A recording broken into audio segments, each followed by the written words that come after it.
And so what people truly, and not just manufacturers, by the way, people who work in like the blue collar workers, I'm talking about doctors like me, lawyers, Yeah. fund Yeah. With managers. AI. Yeah. Yeah. AI is going to It's take over all crazy of, and it's happening right now, and it's right growing now. Yep. exponentially. And nobody understands. Some people do. Very few people understand how fast this is moving and how quickly things are going to change. And so, what I would encourage people to do. Hold on 1 second. If you are holding your Bitcoin on an exchange still or sharing your keys and your KYC information with a third party, everything you're learning about right now is completely moot. This is your wake-up call. You are only self-sovereign if you alone hold the keys to your wealth. Bitcoin is the first and only asset in human history where humans can actually custody entirely their asset. Custody sounds daunting at first, and believe me, it was for me 10 years ago, and I missed a year or two of massive gains, and I don't want that to be you. It's exactly why you need to talk to my friends, Tony Asbach and the Bitcoin Way. His team will train you to do it right the first time. We just interviewed Tony the other day, has 50,000 views, an unbelievable response. People love him and his story and what he has to share and his mission. Head on over to thebitcoinway.com/Brandon to schedule a free 30-minute consultation today. Their 5-star rated service is exactly what you need. So quit sitting on your hands like I did a decade ago and get started today. Again, that's thebitcoinway.com/Brandon. Now back to the show. Is think about what will life look like in the digital age, and it's very hard to see, right? There are jobs that are going to be created that we can't even imagine right now. We can't conceive of these new things. Just like you couldn't conceive of an internet-based job back in 1980, you'd be like, "What are you talking about?" I mean, you're going to go work for Amazon someday, and they're going to deliver stuff, like because you're clicking some stuff into a computer. Or Netflix, or just think of how the internet changed the world.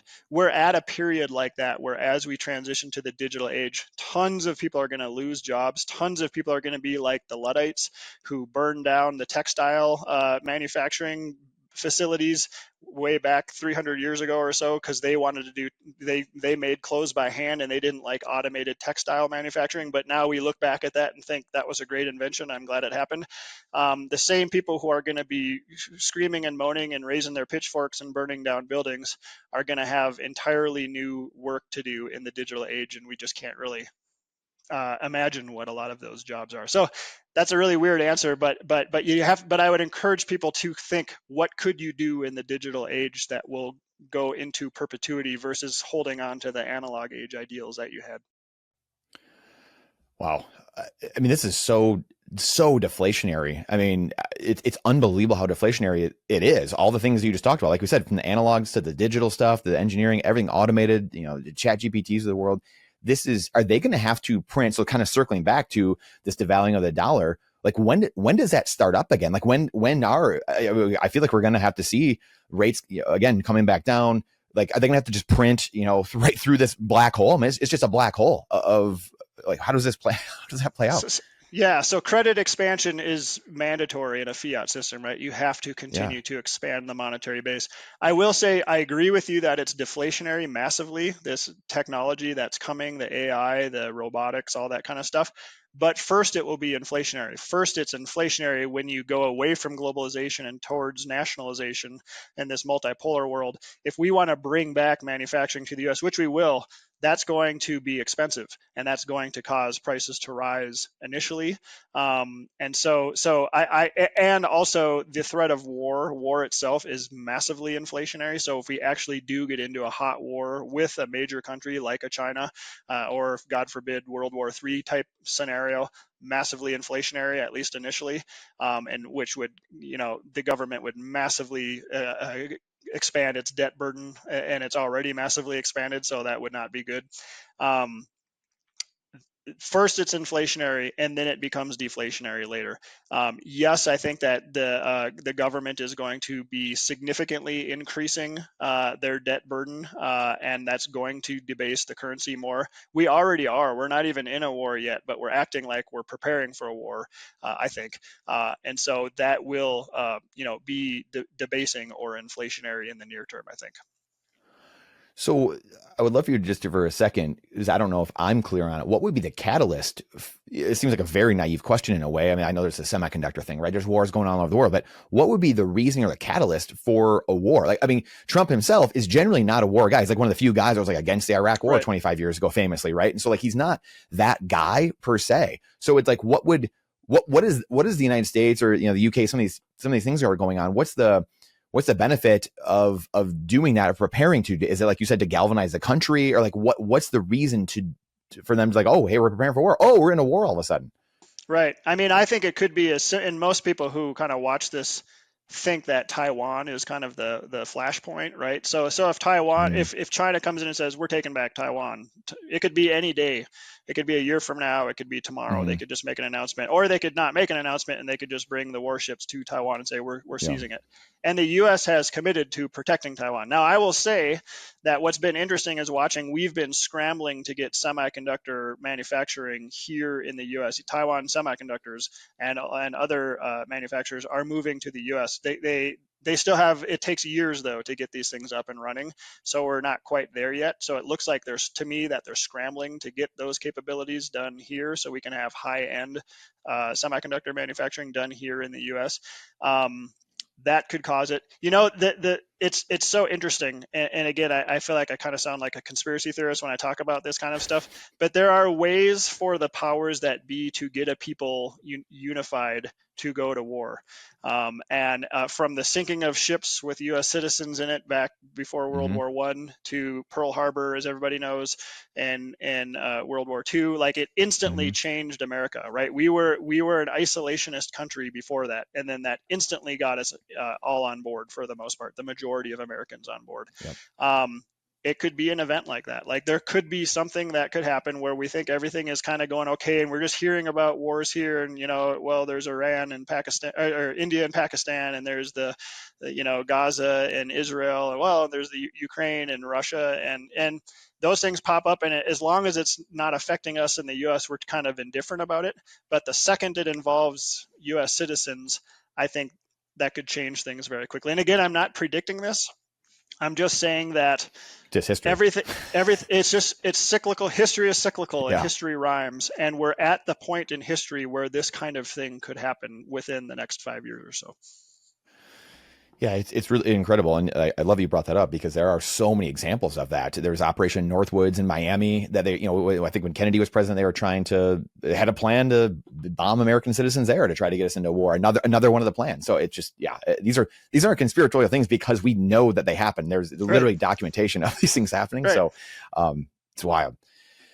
Oh, boy, oh boy. So putting somewhat of a bow on this, I mean, what is your, the fiscal dominance versus, what's the dynamic here between the central banks going forward and the fiscal side of things? So you have, the sovereign aspect, and you have the central banks, and even the global, just the World Bank, IMF, and like what's happening here. How do you think this dynamic continues to play out here? Because obviously Bitcoin, there's, it's becoming very obvious, I think, to a lot of people, not most people, I would say at this point, but a lot of people, where, like you said earlier, this is the global asset that people are going to continue running to. So did these entities start to lose power? Do they start adopting at some point? Like, how do you see some of these entities playing out over the coming years?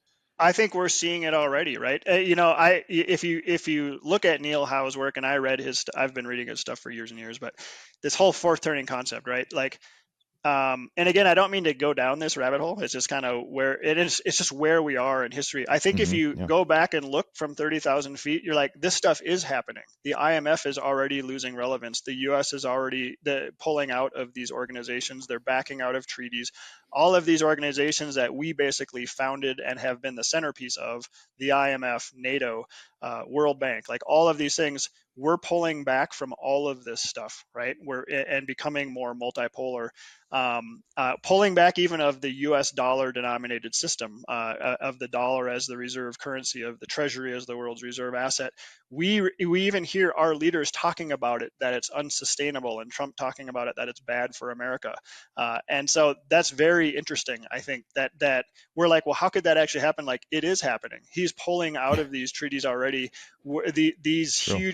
hugely powerful organizations that basically ran the world for the last 80 years are losing relevance, and they're losing relevance quickly. And I think it's setting the path for the next world order that's coming. Now, can we predict it? No. I think that Bitcoin is going to play a major role in the monetary system going forward. So starting like in the 2030s and beyond, we won't know this until we get there, and it's going to be a painful transition period, I think. I hope it's peaceful. I'm increasingly concerned that it will be peaceful. I think that a hot war is increasingly inevitable, which I hate.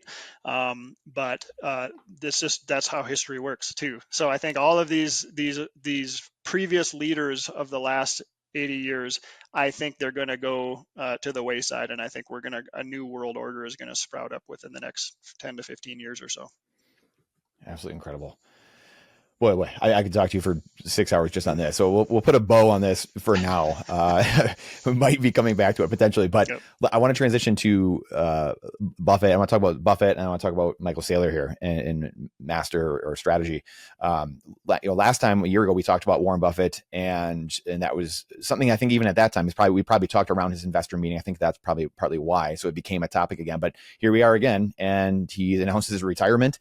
And he's the greatest investor of all time. At least that's what obviously the legacy world believes to be. So I love your take on him, because we talked about him having so much cash, and yet here we are. He has even more cash on his balance sheet. What that means to you, and is it just him saying, "Hey, I mean, he's obviously old, so that's one of the things." But is it a game where he's just like, I don't know how to make any more money at this point. Like, I'm just kind of like done with it. Like, what do you see here with him, and what maybe Berkshire's going to do with that? Is it a Bitcoin play potentially coming forward here? I mean, I know you keep some shares of them just so you can kind of be a part of that world and see what's going on. So I'd love your thoughts on this, and we'll talk about Saylor in conjunction with this in a minute.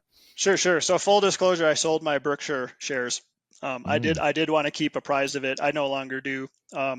I thought that once Munger died, for people, Charlie Munger was his longtime business partner.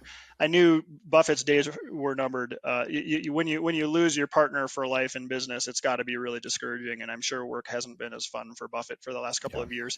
He's also old, right? He's 92 or 3 or something. So I mean, dude, the guy deserves to retire. He's led a long life. I think what's remarkable about this is the timing of this, that Buffett is basically the poster child of investing in America post World War II. Like, he started, I think his first investment was in the early 40s during World War II. I think he made his first investment. He was he would go buy, I think, Coke and candy and then sell it to his friends for money, like for a profit. And then he actually invested in stocks back in the early 40s. So the dude was, his mantra has been America only. America is exceptional. All you got to do is invest in America, and time will take care of itself, and you will make tons of money. And he was totally right. And I think it's sort of amazing that right at the time where we're towards the end of a fourth turning again, where we're in this huge geopolitical transition period, that he's retiring. If you like that clip, then you definitely got to check out this next spicy clip. I think you're really going to like it. Come on, check it out. But if you want the full version, the full interview, then check that out over here. Come on, do it. I'll see you in there.